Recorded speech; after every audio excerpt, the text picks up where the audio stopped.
Magandang araw mga kababayan. Mainit na usapin ngayon sa mundo ng boxing ang pag-akyat ni Junto Nakatani sa Super Bantamweight Division.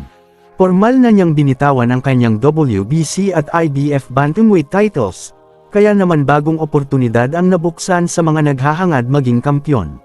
Sa darating na ika-27 ng Desyembre sa Riyadh, co-main event ng Night of the Samurai, haharapin ni Nakatani ang walang talong knockout artist na si Sebastian Hernandez. Tanong ng marami, matatagpuan na ba niya ang katapat o muling mamamayagpag sa bagong timbang?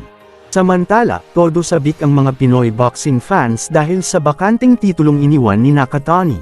Ang ating pambato na si Kenneth Yover ay nakatakdang sumabak kontra Landi ng Sik ng South Africa sa isang IBF Eliminator, na maaari pang maging world title fight.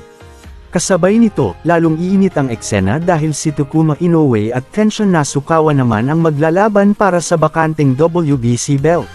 Kung papalaran, maaari nang mapabilang si Yover sa hanay ng mga bagong Pinoy World Champions. Balik naman tayo sa kontrobersyal ngunit laging laman ng balita, si John Riel Casimero. Sinupalpal ni Coach Jason ang mga haters na nagsasabing hindi siya main event sa laban niya kontra Konosuke Kameda. Ayon pa ni Jason, bilang isang dating world champion, imposibleng hindi siya ang pangunahing attraction ng card. Naging issue rin ang pananatili ng mga kapatid ni Casimero sa Japan.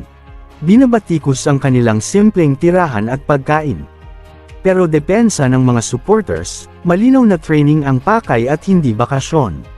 Matipid ang pamilya Casimero at hindi tulad ng mga nepo babies na maluho sa kainan. Gayunman, isang masakit na balita. Matapos ang halos isang taon na walang laban, tuluyan nang natanggal si Cuadro Alas sa WBO Super Bantamweight rankings. Ayon sa ilang eksperto, ito ay dahil sa kanyang inactivity at posibleng plano na lumipat sa featherweight. Pero hindi pa tapos ang istorya, dahil nakatutok na ngayon ang lahat sa kanyang laban kay Kameda. Ang tagumpay niya ay maaaring magsilbing tulay para sa kanyang pagbabalik at muling pag-angat ng kanyang karera.